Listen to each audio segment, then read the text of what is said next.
Hello friends, आज के video में हम एक बहुत इंटरेस्टिंग टॉपिक के बारे में बात करेंगे, जहां हम जानेंगे कि जब कोई एक औरत प्रेग्नेंट होती है तो वो ये कैसे पता करे कि उसे जो होने वाला बेबी है वो बॉय बेबी है या गर्ल बेबी है।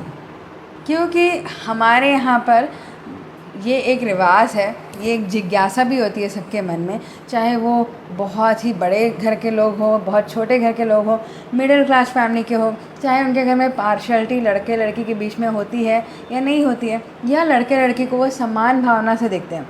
ऐसा कोई भी कैटेगरी नहीं है जिनके मन में ये जिज्ञासा ना हो कि जब एक वुमेन प्रेग्नेंट होती है तो उसे जो होने वाला बेबी है वो बॉय बेबी है या गर्ल बेबी है पता कर सके। सबके मन में ये जिज्ञासा होती है। तो हमारे जो नानी दादी, हमारी मम्मी, हमारी सासू माँ और हमारे आसपास के सारे लोग जब भी एक वुमेन प्रेग्नेंट होती है तो हमेशा ये फाइंड आउट करने में जुट जाते हैं कि उसे जो होने वाला बच्चा है वो लड़का है या लड़की है। सबके अपने अपने टोटके होते हैं, अपने अपने तरीके होते हैं बताने के, कि किसी के चाल से पता करते हैं, तो किसी लड़की के ब्यूटी से पता करते हैं, या फिर लड़की को बहुत ज़्यादा जी मचलता है, उल्टियाँ आती है तो उससे कुछ लोग पता करते हैं। कुछ लोग लड़कियों के शेप, बॉडी के शेप को देखकर पता करते हैं। तो ऐसे बहुत सारे तरीके हैं जो पुराने काफ़ी सालों से चले आ रहे हैं ये पता करने के लिए कि आपको जो होने वाला बेबी है वो लड़का है या लड़की है। और ये जनरली सभी वुमेंस के साथ होता है जो भी प्रेग्नेंट होते हैं, क्योंकि आपके साथ साथ आपके आसपास के लोगों को भी एक इंटरेस्ट आता है हमेशा ये जानने के लिए कि आपको जो होने वाला बेबी है ये लड़का है या लड़की है। और ये जनरली इसमें कोई भी साइंटिफिक एविडेंस नहीं है। जिस भी तरीके से लोग पता करते हैं इसके पीछे कोई एविडेंस नहीं है, कोई रिसर्च नहीं है, कोई स्टडीज़ नहीं है जो ये बोले कि हाँ ऐसा कोई साइन अगर आपके बॉडी में देखेंगे तो कंफर्म है कि आपको जो होने वाला है वो लड़का है या लड़की है। ये बात बिल्कुल सही है, बिल्कुल लिखी हुई है कि ऐसा कोई भी एविडेंस नहीं है। बट फिर भी क्योंकि हमें एक मज़ा आता है, हमें एक जिज्ञासा होती है, हमें टाइम पास करना होता है, एक फ़न के लिए हम हमेशा ये पता करना चाहते हैं कि हमारे आसपास में जो भी प्रेग्नेंट है या हम खुद प्रेग्नेंट है तो जो होने वाला बेबी है वो बॉय बेबी है या गर्ल बेबी है। तो आज के इस वीडियो में मैं आपको वो जो पुराने हमारे मदर्स के, हमारे ग्रैंड मदर्स के जो टोटके होते हैं उसे भी बताऊंगी, उसमें कितना सच्चाई है वो भी बताऊंगी, और जो मेरी पहली प्रेगनेंसी में मेरे साथ हुआ उन चीज़ों को भी मैं शेयर करूंगी, जिससे आप लोगों को एक आइडिया लगेगा कि जो भी हम ये टोटके बताते हैं उसमें कितनी सच्चाई है और कितना झूठ। तो चलिए वीडियो को आगे बढ़ाते हैं। तो सबसे पहले जब भी एक लेडी प्रेग्नेंट होती है तो सबसे पहले पुराने ज़माने में या आप किसी मूवीज़ में देखते हो तो उसमें क्या कहते हैं कि अचानक उसे जी मचल रहा है या अचानक उसे उल्टियाँ आ रही हैं। तो पुराने ज़माने में ये प्रेगनेंसी टेस्ट या कोई किट तो होता नहीं था जिससे वो पता कर सके। तो इस तरह की जो साइंस होते थे उन्हें देखकर वो पता करते थे कि ओ लड़की को उल्टी आ रही है या जी मचल रहा है तो कुछ खुशखबरी आने वाली है। लेकिन उसके पीछे, इस चीज़ के पीछे एक और चीज़ भी लोग बोलते हैं कि लड़की को अगर बहुत ज़्यादा उल्टी आ रही है तो मतलब पक्का लड़की होने वाली है, बहुत ज़्यादा जी मचल रहा है तो पक्का लड़की आने वाली है। अगर ऐसा कोई भी साइन नहीं है, उल्टी भी नहीं आ रहा है, जी भी नहीं मचल रहा है, ऐसा कुछ नहीं हो रहा है और बिल्कुल आपकी प्रेगनेंसी स्मूथली जारी है जिसमें आपको कोई प्रॉब्लम नहीं हो रहा है, तो इसका मतलब ये है कि आपको होने वाला जो बेबी है वो लड़का है। अब मैं आपको बताती हूँ कि जो मेरी प्रेगनेंसी में मेरा जो एक्सपीरियंस था वो क्या था। मेरी पहली प्रेगनेंसी में मेरा बॉय बेबी हुआ। मुझे मेरी प्रेगनेंसी में ना वॉमिटिंग आई, ना जी मचलने वाले सिम्टम्स हुए, ऐसा कोई भी सिम्टम्स नहीं हुआ। लेकिन मुझे जो बेबी हुआ वो बॉय बेबी है। तो अगर इस टोटके के आधार पर आप जाएँ, पुराने कहावत के हिसाब से जाएँ, तो जो लोग कहते हैं कि आपको जी नहीं मचलता या वॉमिटिंग नहीं होता, बेबी बॉय बेबी होगा तो ये सही होगा। लेकिन असल में रिसर्चर्स ये कहते हैं कि इसका वॉमिटिंग का या जी मचलने का बॉय बेबी या गर्ल बेबी से कोई कनेक्शन नहीं है। तो ये जी मचलना और वॉमिटिंग होना हार्मोनल चेंजेस की वजह से होता है। एक एक वुमेन टू वुमेन डिपेंड करता है और प्रेगनेंसी टू प्रेगनेंसी भी डिपेंड करता है। क्योंकि आप कई बार देखेंगे, कई लोग बोलते हैं मेरी पहली प्रेगनेंसी में तो मुझे बहुत उल्टियाँ होती थी, सेकेंड प्रेगनेंसी में मुझे उल्टी ही नहीं हो रही है, मुझे कोई तकलीफ़ नहीं हो रही, मुझे पता भी नहीं चला कि मेरे को प्रेगनेंसी को लेके कोई तकलीफ़ है। लेकिन आप उनका फर्स्ट बेबी और सेकंड बेबी देखेंगे तो पता चलेगा दोनों ही बॉय बेबी हैं। तो जब हम इस टोटके के आधार पर जाएंगे तो अगर वॉमिटिंग ज़्यादा हो रहा है, जी मचल रहा है, तो लड़की है। लेकिन फिर भी कई लोग को बॉय बेबी होते हैं, और जिसको जी नहीं मचल रहा है, बिल्कुल स्मूथली जिसका प्रेगनेंसी जा रहा है, उसके बावजूद भी उनको गर्ल बेबी होती है। तो इसलिए जो है ये कहा जा रहा है स्टडीज़ में कि इसका कोई कनेक्शन नहीं है बॉय बेबी गर्ल बेबी से। अगर आपको जी मचल रहा है और आपको वॉमिटिंग हो रही है तो हार्मोनल चेंजेस हैं। तो आप प्लीज़ इसमें ये पता लगाने की कोशिश ना करें कि इससे कोई लड़का या लड़की होने का कोई कनेक्शन है। अब बात आती है, कुछ लोग ये भी बोलते हैं कि मदर्स की ब्यूटी को भी लेके कनेक्शन दिया जाता है कि अगर मदर बहुत ज़्यादा उनकी ब्यूटी कम हो गई, बहुत चेहरे में एक्ने आ गए, दाग धब्बे आ गए, पहले से ब्यूटी बहुत कम हो गई, तो वो ये मानते हैं कि जो भी होने वाला बेबी है वो लड़की है। क्योंकि लड़कियों के ये माना जाता है कि जो गर्ल बेबी होती है वो माँ की सारी सुंदरता, सारी ब्यूटी को खींच लेती है। और बॉय बेबी जब होने वाला रहता है तो बॉय बेबी के टाइम पे मदर की ब्यूटी और बढ़ जाती है। बट मेरी प्रेगनेंसी का एक्सपीरियंस अगर मैं आपको बताऊं तो मेरा तो फर्स्ट बेबी बॉय बेबी था, और फर्स्ट प्रेगनेंसी के टाइम पे मेरे पूरे चेहरे में दाग धब्बे आ गए थे, पूरे चेहरे में पिंपल्स, एक्ने मार्क्स दिखते थे, और पूरा फेस में एक स्वेलिंग दिखता था। तो ओवरऑल देखा जाए तो मेरी जो पर्सनालिटी थी, जो मेरा जो लुक था, वो कम्प्लीटली चेंज हो गया था। जो भी मुझे दिखता था वो सब ये कहते थे कि तुम तो पूरी ही बदल गई, पहले तो तुम ऐसे नहीं दिखती थी। लेकिन मुझे जो बेबी हुआ वो तो बॉय बेबी था। तो अगर इस कहावत के हिसाब से हम जाएं तो गर्ल बेबी मदर्स की ब्यूटी खींच लेती हैं, बट मुझे तो गर्ल बेबी नहीं हुई, मुझे तो बॉय बेबी हुआ। अब हम बात करेंगे कि स्टडीज़ क्या कहती है इसके बारे में।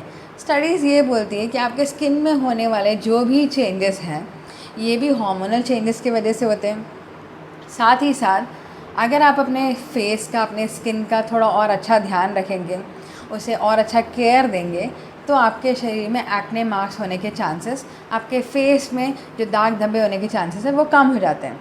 कुछ कुछ चीज़ों को हम कम कर सकते हैं, बट जो हार्मोन से रिलेटेड चेंजेस हैं उसे आप कम नहीं कर सकते। या फिर आप किसी स्किन स्पेशलिस्ट से जाकर बात करें, और अगर आपके शरीर में बहुत ज़्यादा दाग धब्बे आ रहे हैं, बहुत तकलीफ़ हो रहा है आपको, तो आप स्किन स्पेशलिस्ट से जाकर इस तकलीफ़ से निजात पा सकते हैं। तो ये भी आपने देख लिया कि मदर की ब्यूटी से बॉय या गर्ल बेबी होने का कोई कनेक्शन नहीं है।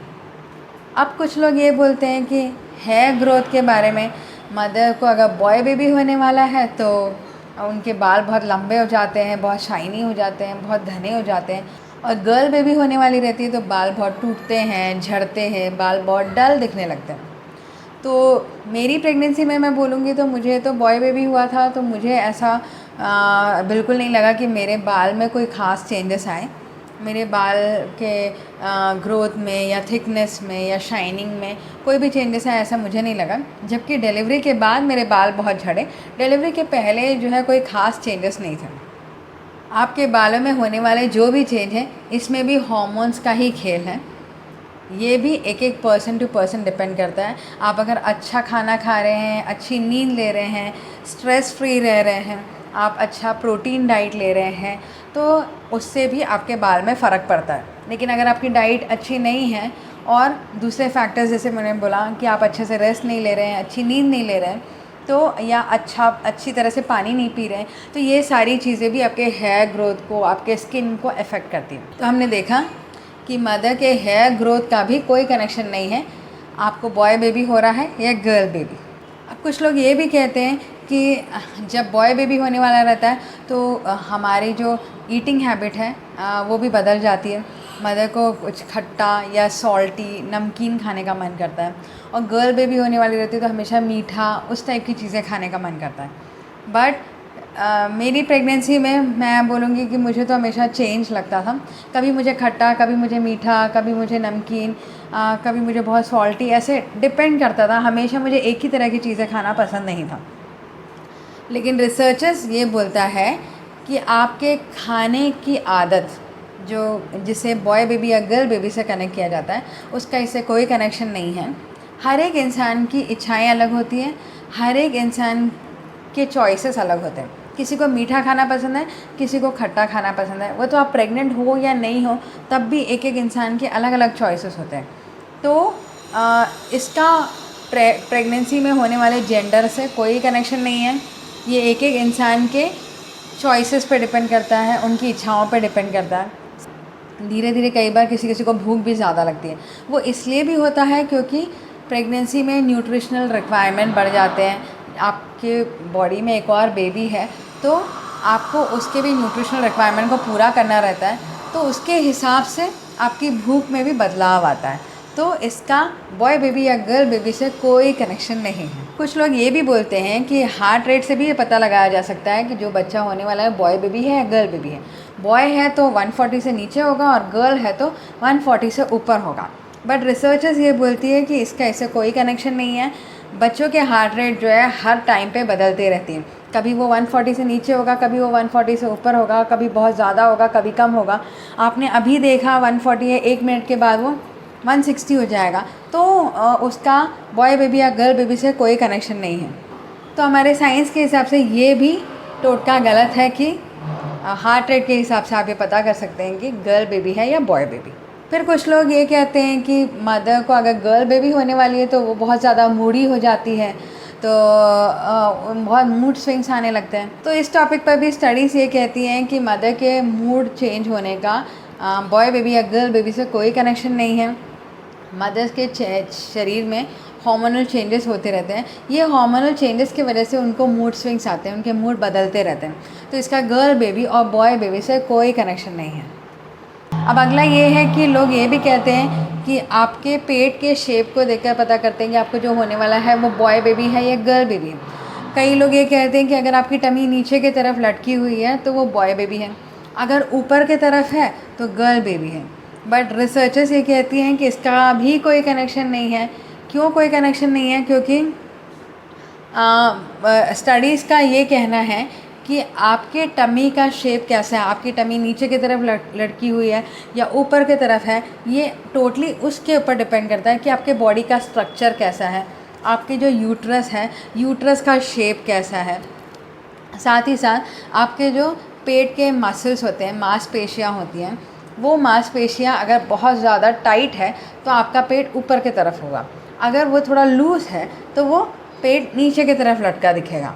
तो इसका बॉय बेबी या गर्ल बेबी से कोई कनेक्शन नहीं है। ये भी हमारी जो पुरानी कहावत है, ये भी स्टडीज़ के हिसाब से गलत है कि हम इसके थ्रू नहीं पता कर सकते कि आपको बॉय बेबी है या गर्ल बेबी है। तो हमने कुछ ऐसे लक्षणों के बारे में बात किया जिसको देखकर हम पता करते हैं कि जो भी वुमेन को होने वाला बेबी है वो गर्ल बेबी है या बॉय बेबी है। बट हमने ये भी देखा कि इसके पीछे कोई भी साइंटिफिक एविडेंस नहीं है कि इसके आधार पर हम ये पता कर सकते हैं कि ये बॉय बेबी या गर्ल बेबी है। तो है कुछ तरीके हैं जिनसे हम पता करते हैं कि बॉय बेबी है या गर्ल बेबी है, जैसे कि जेनेटिक टेस्ट है या सोनोग्राफी है, उसमें हम पता कर सकते हैं। बट ये जो पुरानी कहावतें हैं, जो हमारी नानी दादी जो कहते थे, उसके आधार पर अगर हम साइंटिफिक वे में जाएं तो साइंटिफिक स्टडीज़, कोई भी ऐसे स्टडीज़ नहीं है जो ये प्रूव करते हैं कि इन लक्षणों को देखकर हम पता कर सकें कि ये बॉय बेबी है या गर्ल बेबी है। बस यही है कि हम अपने मज़े के लिए, हम अपने टाइम पास के लिए कर सकते हैं, ये पता कर सकते हैं कि ये गर्ल बेबी है, बॉय बेबी है। बट ये कोई श्योर प्रूफ नहीं है कि इससे आप पता कर सकें कि जो बेबी है वो पक्का बॉय होगा या गर्ल होगा। अपने टाइम पास के लिए हम ये कर सकते हैं।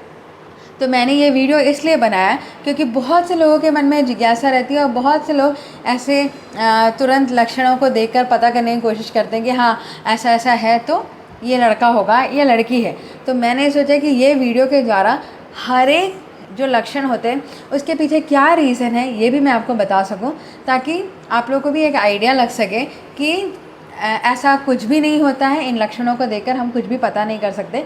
जो भी हम पता करते हैं उसके पीछे कोई भी प्रूफ नहीं है, वो सिर्फ हम टाइम पास के लिए कर सकते हैं।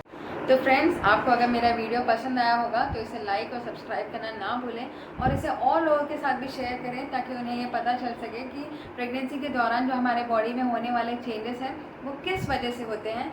लेकिन इसका कोई कनेक्शन नहीं है कि आपको होने वाला जो बेबी है वो बॉय बेबी है या गर्ल बेबी है। आपको जो भी बेबी हो, बॉय हो चाहे गर्ल हो, इसे पूरी तरह से स्वीकार कीजिए। ये आपको दिया गया भगवान का गिफ्ट है, इसमें आपको कोई पार्शलिटी नहीं करना है। इसको आपको हैप्पीली, खुशी से एक्सेप्ट करना है। ये जो टोटके बताए गए हैं उसे आप टाइम पास के लिए, फ़न के लिए कर सकते हैं, बट बिल्कुल इन चीज़ों को लेकर सीरियस ना हो और इन चीज़ों को लेकर कुछ गलत कदम ना उठाएं। तो फ्रेंड्स, मिलेंगे हम अगले वीडियो में कुछ और इंटरेस्टिंग टॉपिक के साथ। तब तक के लिए बाय बाय।